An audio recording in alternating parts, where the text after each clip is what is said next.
Je voudrais saluer également Christophe Prudhomme qui est avec nous ce soir en direct. Bonsoir, vous êtes médecin urgentiste, porte-parole des urgentistes de France. Comment est-ce que vous réagissez, Monsieur Prudhomme, à cette communication ce soir du directeur général de la Santé et à ces nouvelles données qui nous parviennent ? Vous savez, les données, entre les données statistiques et la réalité de terrain, je sors de la régulation du SAMU 93. Or, aujourd'hui, nous sommes en Île-de-France en situation de tension maximum sur le nombre de lits de réanimation. Et ce qui nous met particulièrement en colère, c'est que nous avons doublé le nombre de lits de réanimation en France ces derniers jours. Mais si on se compare à l'Allemagne, vous savez, on est parti de 5 000 lits de réanimation. Aujourd'hui, on est à 10 000 et il faudrait qu'on monte à 15 000. Mais si on avait été au même niveau que l'Allemagne en termes de nombre de lits de réanimation rapportés à la population, nous serions partis en guerre avec 10 000 lits. Et on aurait évité ces transferts en TGV que l'on conteste fortement. C'est mobiliser des moyens énorme pour transporter peu de patients. Aujourd'hui, on préférerait que les ventilateurs, que le personnel soient concentrés sur l'Île-de-France pour éviter ces transferts qui sont très chronophages, qui mobilisent du personnel, alors qu'on est très limite aujourd'hui en termes de personnel disponible pour faire notre travail correctement au quotidien. Ce que vous avez entendu hier n'est pas de nature à tempérer un peu votre colère, Monsieur Prudhomme, les annonces du gouvernement ?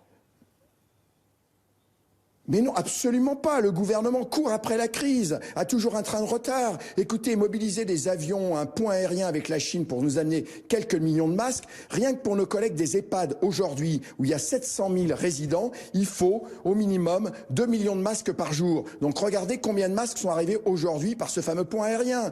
Aujourd'hui, dans mon SAMU, nous courons après les tenues de protection pour transporter les patients. Nous manquons de respirateurs. Voilà, c'est ça la réalité. C'est-à-dire que rien n'a été préparé. Je répète que gouverner, c'est prévoir et rien n'a été préparé. Et n'en déplaise au Premier ministre, on se bat aujourd'hui, on est tous sur le terrain, mais à l'issue de la crise, il faudra que les responsables passent à la caisse et payent. Il y a une grande colère, vous savez, chez les professionnels de santé aujourd'hui par rapport à cette gestion de la crise qui est vraiment en France et en Europe. À quoi sert l'Europe aujourd'hui? Aucune coordination des pays européens, les frontières se ferment, on se bat pour obtenir des masques, on ne sait pas ce qu'on est capable de produire en France et on est obligé de faire un pont aérien avec la Chine. Écoutez, nous ne sommes pas un pays du tiers-monde, la zone économique européenne. On a l'impression aujourd'hui que réellement on est dans une situation catastrophique, désorganisation totale. Et alors que nous sur le terrain, aujourd'hui, vous savez, parce que c'est la réalité, nous choisissons les patients aujourd'hui qu'il faut mettre en réanimation. C'est ça la vraie vie. Et donc ça, c'est dû à l'incurie du gouvernement et il y a des responsables politiques, des responsables médicaux, des responsables administratifs qui nous ont mis dans cette situation aujourd'hui.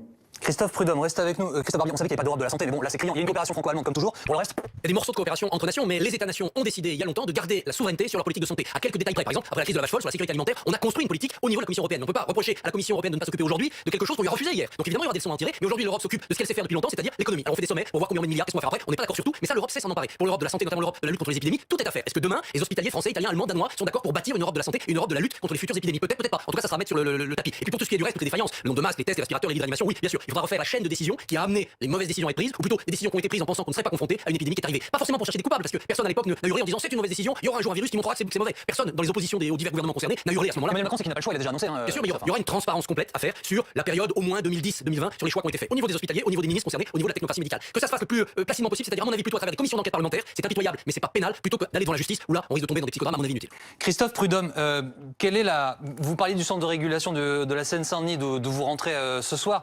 Quelle est la réalité des appels concernant le Covid-19 a priori pour ce centre de régulation? Écoutez, nous avons un nombre d'appels qui a explosé. Nous sommes à 5-6 000 appels par jour, ce qui est un quadruplement de notre activité normale. Il a fallu mettre tout le monde sur le pont, rappeler du personnel, utiliser les étudiants en médecine. Donc nous sommes dans une gestion de crise où l'ensemble des moyens disponibles sont déjà utilisés. C'est ce qu'il faut comprendre. Alors que pour l'instant, l'épidémie touche quelques régions françaises. Heureusement qu'effectivement, un certain nombre de régions aujourd'hui sont en attente de l'arrivée de la vague. c'est un petit peu le désert des Tartares. J'ai eu des collègues hier qui me disent on a monté des lits de réanimation et on attend. On voit bien que Paris, qui est une des plus grandes métropoles mondiales, aujourd'hui est en situation de crise. Mais c'était une crise prévisible. Je conteste l'intervenant précédent.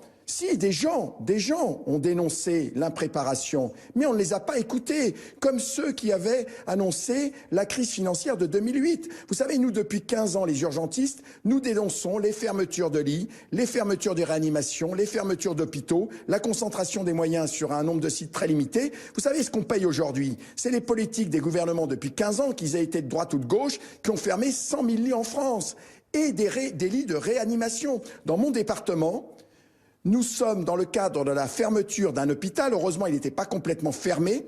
Et comme on n'avait pas vendu les respirateurs, on les avait pas mis au rebut, on a pu rouvrir des lits de réanimation. Voilà où on en est aujourd'hui.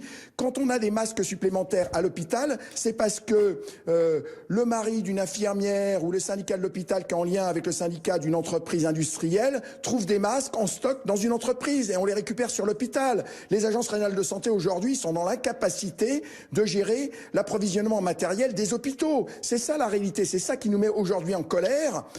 Et donc, vous comprenez, on a été nombreux à dénoncer cette situation. Moi, depuis 15 ans, avec mes collègues de l'Association des médecins urgentistes, nous dénonçons le fait que chaque hiver, lors de l'épidémie de grippe traditionnelle, chaque été, lors de la petite canicule, chaque grand week-end du mois de mai, nous n'avons pas assez de lits de réanimation.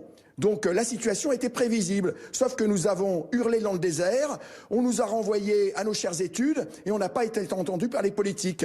Donc il y a des responsabilités, il ne faut pas dire que ce n'était pas prévisible. Nous l'avons dénoncé depuis 15 ans, cette situation. Le fonctionnement de l'hôpital à flux tendu était un non-sens. Vous voyez, nous vendre des gestionnaires de lits et le tout ambulatoire, écoutez, je vais utiliser un terme un peu trivial, c'était de la foutaise.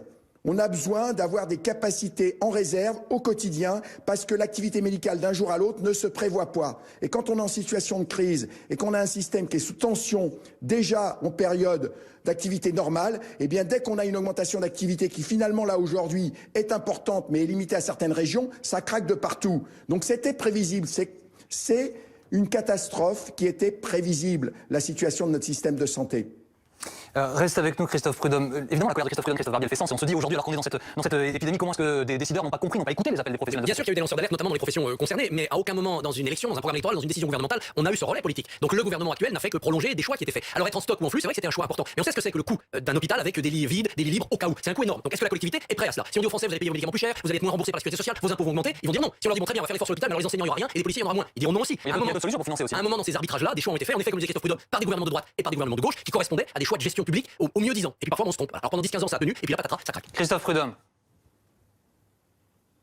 Maintenant, écoutez, le choix, c'est pas les choix entre services publics. La question, c'est est-ce qu'on donne les moyens aux services publics de fonctionner correctement en période normale et de pouvoir être disponible quand on a des crises qui se renouvellent quand même maintenant de plus en plus souvent. Parce que vous savez quand même concrètement, les lanceurs d'alerte sur la transmission des virus animaux aux humains du fait de la déforestation massive, on les a pas écoutés parce que le VIH, le sida, Ebola, ce virus vient du monde animal.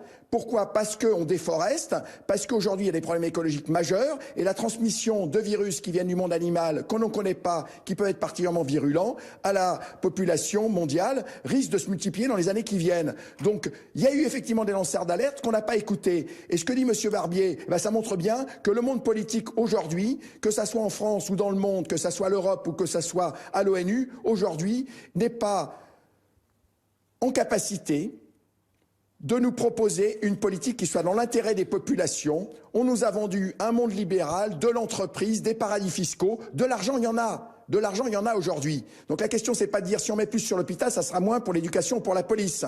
La question, c'est moins dans les paradis fiscaux, moins de dividendes aux actionnaires. Voilà, faut être clair et net. Et c'est ça la question qui est posée aujourd'hui. Je peux dire qu'avec mes collègues, on en discute beaucoup. Merci beaucoup, merci Christophe Prudhomme d'avoir été avec nous ce soir en direct sur BFM TV grâce à Omar El Bari.